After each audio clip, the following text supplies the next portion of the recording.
merci de cet accueil. Je suis, comme vous tous, très heureux d'être ici ce matin. Alors, il paraît que certains commentateurs politiques se faisaient du souci pour nous. J'ai entendu ça. Ils se faisaient du souci sur notre capacité à nous mobiliser. Il paraît même qu'il y en a qui doutaient de notre existence. Ils doutaient de l'existence de ce que j'aime appeler, vous savez, parce que ça dit bien ce que nous sommes, la gauche responsable ou la gauche de la responsabilité. Eh bien, je crois, camarades, que nous leur administrons aujourd'hui la preuve éclatante que ce rassemblement qui a été constitué depuis déjà plus de 5 ans est une réalité durable.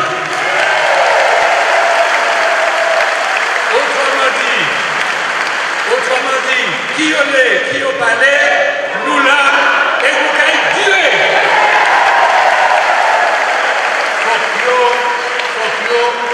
Faut enfoncer ça, fond en tête plus haut. Car, camarades, même là, nous pas qu'à faire bruit. Même là, il n'y a pas qu'à parler de nous en pile. Nous là, nous qu'à travailler, nous qu'à faire tout ça nous peut pour essayer d'avancer ensemble et faire pays avancer. Oui, camarades, notre union, il faut que nous en soyons absolument conscients nous-mêmes.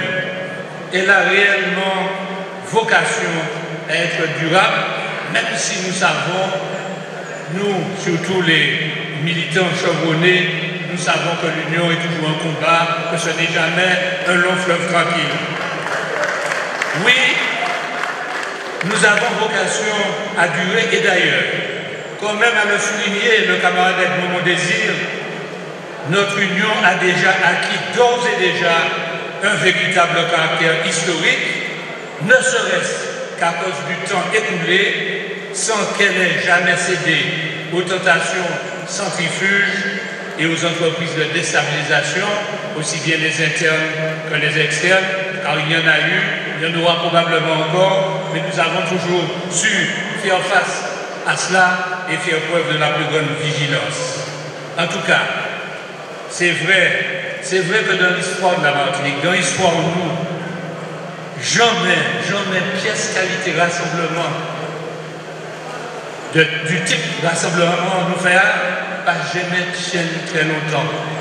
Et les militants génération moi, nous avons songé, ça a été créé le FNMA, le Fonds National Martiniquais pour l'Autonomie, qui était constitué en 1977 et présidé par Pierre Aliquer. Eh bien, il n'y a pas même une chaîne plus qu'il y en a. Et quant au CPGM, le comité permanent de la gauche martiniquaise, il n'a pas fait bien longtemps non plus, mais il était ni de permanent que nous. Et en réalité, donc tout ça est très éphémère. Nous sommes donc en train, nous, de marquer la période historique que nous traversons à cause de la capacité dont nous avons su faire preuve de durer. Mes camarades, nous allons peut-être plus encore marquer cette période historique si nous parvenons à accomplir la mission qui nous est dévolue et qui n'est autre que le sauvetage du pays Martinique, car ce pays est en péril, on l'a dit, et il faut le répéter. Le pays Martinique est en péril sur le plan économique et social. Tous les indicateurs le disent, et notamment le plus terrible, le plus effrayant, c'est bien sûr celui du chômage. Alors on en a déjà largement parlé. Moi je fais partie de ceux qui ne se sont pas fait la moindre illusion sur ni le premier plan ni le deuxième plan de relance, pour la bonne raison qu'en 2004, au Conseil général, nous avions lancé un modeste plan de soutien au BTP qui était alors en crise, qui, sur 3 ans, faisait pratiquement le même niveau d'effort budgétaire que celui qu'on nous a annoncé à grand tapage médiatique. Nous pas fait pièce grosso médiatique, mais nous avons créé 400 emplois. Donc, et puis, un effort budgétaire équivalent, ça a été impossible de créer 5000 emplois. En tout cas, nous connaissons le résultat. Au lieu de ces 5000 emplois, camarades, ce que nous avons, les chiffres, officiels que nous avons, ce n'est pas chiffre nous. C'est plus de 5500 chômeurs de plus dans ces 5 années du pouvoir de la nouvelle gouvernance. Parce qu'on est passé de 40 000, on est passé de 40 000 fin 2010, on est passé à 45 500 au mois de juillet dernier. C'est ça la réalité. Et avec un nombre croissant de jeunes en difficulté, un nombre croissant de chômeurs de longue durée. Alors, je ne dis pas qu'ils n'ont créé aucun emploi, mais quand même, il faut qu'ils nous expliquent comment ils auraient pu à la fois créer tant d'emplois à ce qu'ils disent, et qu'il y ait en même temps une telle augmentation du chômage sans que la population active, ce qu'on appelle la population active, ait augmenté. On n'a pas pu augmenter, d'ailleurs la population elle-même est plutôt en train de diminuer malheureusement. Donc, il s'agit d'une imposture de leur part. Je ne dis pas non plus que cette augmentation leur est entièrement imputable, car je refuse de quitter le terrain de l'objectivité, même si eux ne se préoccupent nullement d'objectivité, lorsqu'au mépris de ce que montrent les rapports de la Chambre régionale des comptes et ce que montrent les comptes d'administration concernés, les comptes administratifs concernés, eh bien, ils prétendent qu'à le fait Marie-Jeanne et moi-même, nous leur aurions laissé des collectivités en faillite, camarades. C'est un mensonge grossier et c'est tout simplement un alibi qu'ils cherchent pour essayer de camoufler leur bilan calamiteux. C'est ça la réalité. Alors non, moi je ne ferai pas comme eux, je ne vais pas leur imputer tout ce qui relève aussi en partie de l'environnement économique actuel. Mais je peux affirmer qu'en c'est l'évidence même que leur échec est patent. C'est absolument incontestable. Et ce que l'on est en droit de trouver d'encore plus grave, c'est leur refus de reconnaître tant soit peu cet échec. Et ce sont leurs tentatives véritablement pathétiques de travestir la réalité à l'aide de statistiques fantaisistes. En comparaison, camarades, eh bien, on serait presque tenté de féliciter le ministre du Travail, M. Rebsamen, parce qu'on l'a entendu hier, qui avouait ceci, je l'ai entendu dire, soyons honnêtes, nous sommes en échec. Comme on aimerait les entendre avouer cela, alors que l'échec est plus patent ici. Mais, camarades, les Martiniquais n'ont pas besoin de consulter de graphiques ni de statistiques. Ils constatent suffisamment de leur vie quotidienne que la Martinique n'avance pas, mais qu'elle recule. Et les camarades l'ont déjà dit, s'ils s'en prennent aux panneaux qui leur disent le contraire, on ne peut que les comprendre. Surtout quand ils savent que ces panneaux, en plus, non seulement leur manquent, mais à leurs frais, sans compter les frais qui vont augmenter avec les poursuites judiciaires qui ont été lancées, des poursuites qui vont peut-être occuper la justice un certain temps et faire qu'elle va se détourner des affaires qui sont venues beaucoup depuis si longtemps. Peut-être qu'elle va préférer s'occuper des panneaux. Peut-être que, comme il y a une ministre qui est la garde des Sceaux, on va peut-être nommer un garde des panneaux pour s'occuper de ce qui est très important pour nous. En tout cas, la situation économique est alarmante, sauf apparemment pour ceux qui ont en main pratiquement tous les leviers de pouvoir local et qui plus est, ont un leader qui est considéré comme l'interlocuteur privilégié du gouvernement actuel, comme il l'était d'ailleurs du précédent. Or, loin d'utiliser le pouvoir d'influence que ça lui donne, loin de l'utiliser pour essayer de servir les intérêts propres de la Martinique, par exemple rappeler que le président de la République avait pris un engagement très fort au moment de sa campagne, qui était d'élaborer des plans régionaux de développement en concertation avec les forces vives de chaque région, des plans adaptés à la situation de chaque région. On n'a rien vu jusqu'ici, mais on n'entend rien de la part de celui qui est l'interlocuteur privilégié, mais pire que ça. L'interlocuteur privilégié nous montre qu'il s'est résolument placé dans une attitude de suivi vis-à-vis de la politique du gouvernement, une attitude qui a atteint les limites de l'indécence avec l'appel à soutenir le grand tournant libéral du gouvernement Valls. Et là, mes chers amis, je crois que Césaire a dû se retourner dans sa tombe. Et c'est pour ça que le camarade qui a parlé de, vous savez, des entretiens sur la route de la trace, il a raison. En fait, ce qu'il faudrait demander à ce grand responsable qui prétend être le fils spirituel du grand homme, c'est lui dire que plutôt que de suivre le grand homme sur la route de la trace, il ferait mieux d'essayer de suivre cette trace.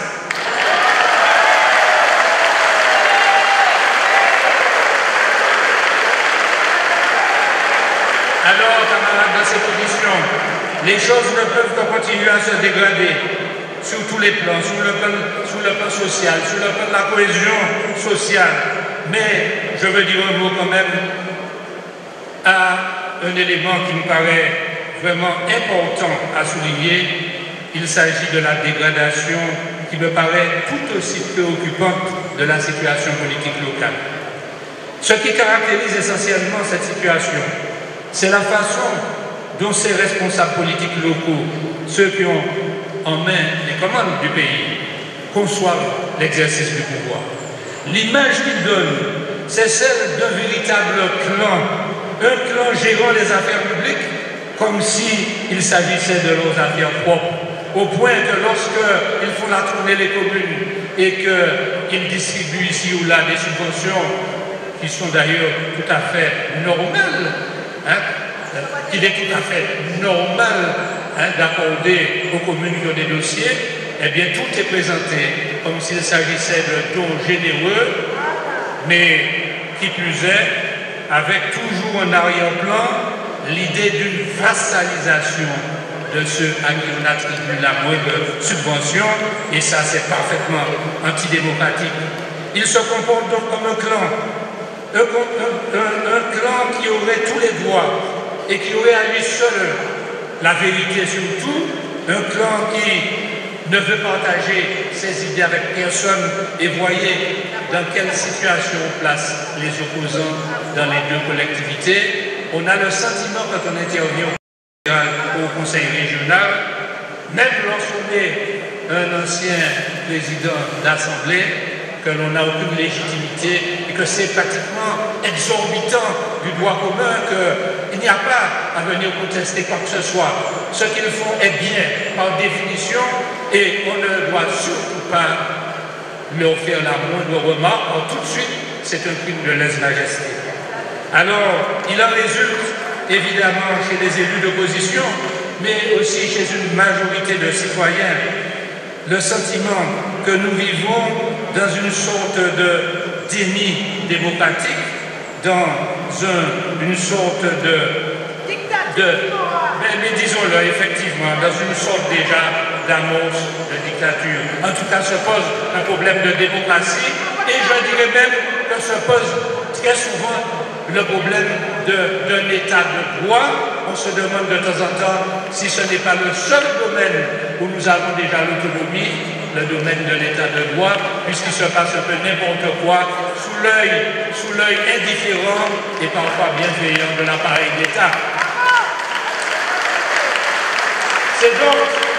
C'est donc pratiquement sur tous les plans que la situation de la Martinique se dégrade. Alors, camarades, face à cela, les citoyens commencent à réagir. Le mécontentement grandit, accompagné d'une inquiétude de plus en plus vive concernant les conditions dans lesquelles se met en place la nouvelle collectivité, et notamment concernant le problème du mode d'élection, et ceux qui pensent subir déjà un déficit démocratique.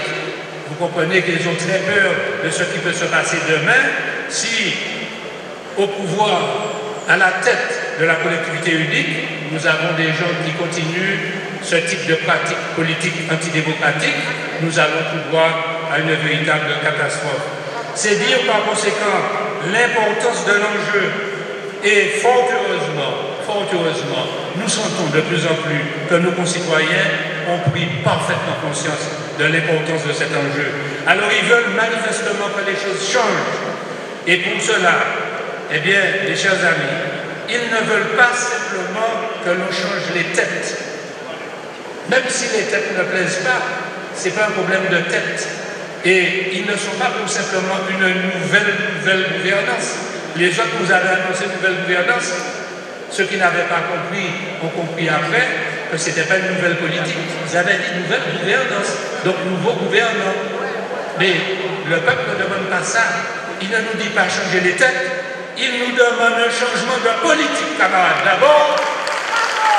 Et puis nous demande un changement de pratique politique.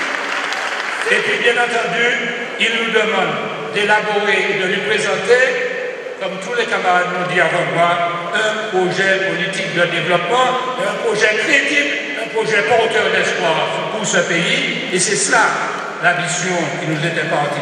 Et pour cela d'ailleurs, eh bien vous savez, le peuple, c'est vers nous qu'il se tourne. C'est vers la gauche responsable. C'est vers cette gauche de la responsabilité que tout naturellement, il se tourne parce qu'il sait que ce rassemblement est un rassemblement qui, bien sûr, comporte en son sein des formations politiques qui ont chacune son identité propre. Et c'est normal. Des formations politiques qui appartiennent les unes au grand courant indépendantiste, les autres au grand courant autonomiste, mais qui partagent des valeurs essentielles qui sont celles qui constituent le fondement des courants principaux du socialisme. Et ce qu'ils partagent aussi, c'est un même engagement à respecter scrupuleusement les volontés du peuple martiniquais, et c'est ce qui permet que nous puissions cheminer ensemble sans problème, autonomistes et indépendantistes, chacun regardant à l'horizon son idéal institutionnel, mais chacun conscient qu'aujourd'hui, on ne peut pas rester sur place à discuter de l'horizon et qu'il faut travailler à faire sortir le pays de ces difficultés. Eh bien, face à l'assemblage hétéroclite qui a mis le pays sous sa coupe et qui s'est déjà lancé dans une stratégie de conquête de la future collectivité unique, face à la stratégie qu'elle met en place, une stratégie basée sur des méthodes politicardes les plus cyniques et dont l'un des objectifs essentiels est de chercher à entraîner dans son sillage corrupteur les politiques les moins solides idéologiquement, les politiques les moins armées de convictions sincères. C'est ça ce qu'ils visent. Eh bien, face à tout cela, face à ce que le peuple ressent bien comme un danger, eh bien, le peuple martiniquais, camarades, nous demande d'aller unis à la bataille. Je dirais mieux, ils nous somme d'aller unis à la bataille.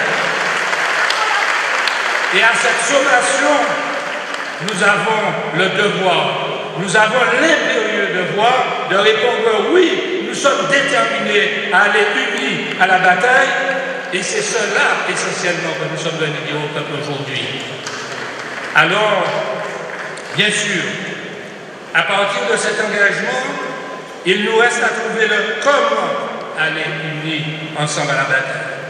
Alors là, ce que je peux dire, c'est que des propositions ont déjà été faites. J'en ai fait, d'autres en ont fait. Ce que je souhaite, c'est que les discussions entamées continuent et que nous trouvions la meilleure solution possible. Et ce que je pense, en ce qui me concerne, c'est que la meilleure solution que nous allons trouver, camarades, ce n'est pas celle qui relèvera de comportements où chacun regarde les seuls intérêts de sa chapelle. Ce n'est pas celle qui relèvera de comportements où chacun se laisse emporter par son ego. Et ce n'est pas celle qui relève de comportements où chacun se préoccupe de son plan de carrière. Parce qu'il m'est arrivé d'entendre cette expression de la bouche de certains élus. Il paraît qu'il y en a qui ont des plans de carrière et que pendant qu'ils discutent de collectivités nouvelles, eh bien, on entend déjà des préoccupations, des plans pour les sénatoriales de 2017, pour les législatives, j'en passe et des meilleurs. Eh bien non, camarades. La meilleure solution pour que nous trouvions la voie qui va nous amener à la victoire et qui va ouvrir les espérances que nous souhaitons pour le peuple martiniquais, c'est celle qui sera la réponse à cette question fondamentale que nous devons chacun de nous poser. Quel sacrifice dois-je accepter dans l'intérêt supérieur de mon pays? Autrement dit, quel compromis suis-je capable d'accepter? Quelle concession suis-je prêt à faire? Il me semble que c'est cela la question fondamentale. Tel est en tout cas mon état d'esprit et tel est le point de vue que je défends à l'intérieur de mon parti et dans le cadre des échanges que nous poursuivons entre partenaires. C'est dire que je me tiens très à distance des conciliabules en bas-feuille qui se déroulent ici et là depuis quelque temps. Je doute fort en effet que ces conciliabules aient toujours comme motivation première l'intérêt général, l'intérêt supérieur de la nation. J'ai bien sûr pris connaissance, comme tout le monde, du point de vue de ceux qui souhaitent constituer une liste de jeunes en âge ou jeunes en politique. Alors je vais vous dire franchement ce que j'en pense.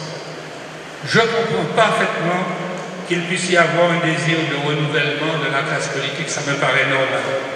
Je vous dirais même que je comprends certaines impatiences, même si je fais partie de ces générations qui acceptaient de faire de longs apprentissages avant d'arriver aux affaires, comme on disait, avant de prétendre gérer quoi que ce soit.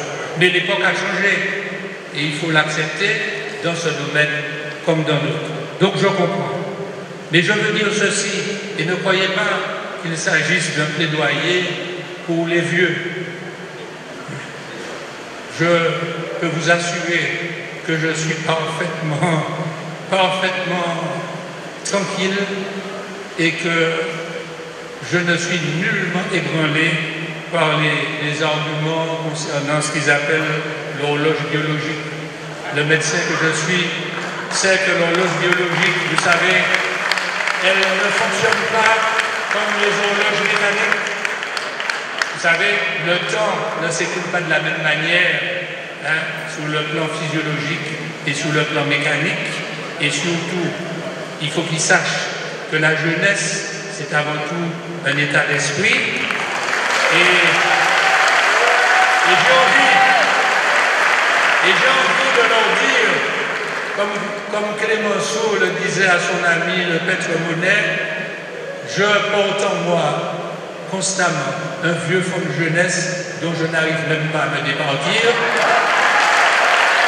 Et j'en connais un autre qui partage cela. Il est en face de moi, c'est mon camarade et ami Alfred Larry.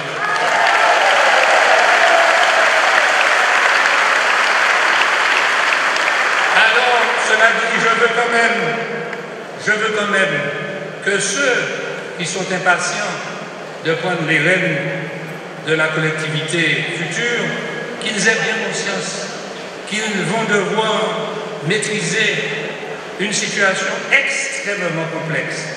Nous aurons deux collectivités que nous connaissons bien, nous, les deux anciens présidents, qu'il n'était déjà pas facile de pouvoir mener, tant il y avait de compétences à embrasser. Là, il y aura l'ensemble. Il y aura en plus à s'occuper de certainement plus de 4500 agents, tant la région a de façon irresponsable recruté au cours de ces 5 années. Je dis irresponsable, parce que ce qui avait été prévu, ce que nous avions négocié, nous, à l'époque, c'était que chacune des collectivités allait garder ses moyens, ses effectifs, de manière à bien préparer la future collectivité. Là, ils l'ont déséquilibré, car en fait, ils ne veulent pas d'une fusion, je n'aime pas beaucoup le terme, ils ne veulent pas d'un regroupement des deux, ils veulent d'une fusion-absorption du conseil régional sur le conseil général. Donc ils ont enflé la grenouille pour qu'elle puisse avaler le bœuf. C'est ça la réalité. Mais tout ça va nous coûter très cher. Eh bien, ceux qui vont se trouver à la tête de la future collectivité, ils vont se retrouver avec tout cela, et tout cela avec un budget de plus d'1,2 milliard d'euros à gérer, dans un environnement financier difficile, avec des caisses qu'on va leur laisser vides, camarades, car ils sont en train de mettre la région en faillite. Le Conseil général n'est pas tellement mieux. Et tout cela dans une conjoncture extrêmement difficile. Il me semble donc que ce n'est pas le meilleur moment pour se passer des lieux expérimentés, surtout de ceux qui connaissent le mieux les deux collectivités qui vont fusionner et qui ont fait, je crois, leur preuve. Et ce n'est pas un plaidoyer au domo. Mais vous savez, les Martiniquais ne s'y trompent pas. Hier, l'un d'entre eux me disait, me répétait ce fameux proverbe que vous connaissez, trop pressé, cassé coup. Et mon interlocuteur ajoutait, mais si c'était cassé coup, t'as qui trop pressé, et peut-être trop pressé de casser tout le peuple là. C'est ça qui doit. Et par conséquent, il faut peut-être se montrer dans cette affaire responsable et prudent. Et je dis que les Martiniquais font preuve de cette prudence lorsqu'on les interroge. Vous savez, lorsqu'on leur demande de dire un peu le profil des responsables qu'ils souhaitent. Vous savez ce qu'ils mettent en premier? Ils mettent la compétence et ils mettent l'expérience. Ils savent que c'est important. Et puis, vous savez ce qu'ils mettent après? Ils mettent la probité. Et comme on les comprend quand on voit ce qui se passe dans le marécage politique martiniquais. La moralité. Et puis, ce qu'ils mettent ensuite, eh bien, c'est l'ancrage dans des convictions et c'est la sincérité dans des convictions. Il faut tout ça. Il ne suffit pas de dynamisme, il ne suffit pas de jeunesse, il ne suffit même pas de compétences, et il ne suffit même pas d'expérience. Il faut la probité, il faut la sincérité dans les convictions, il faut un ancrage dans les convictions. Les Martiniquais ont parfaitement compris que la zone solitude n'a pas d'avenir.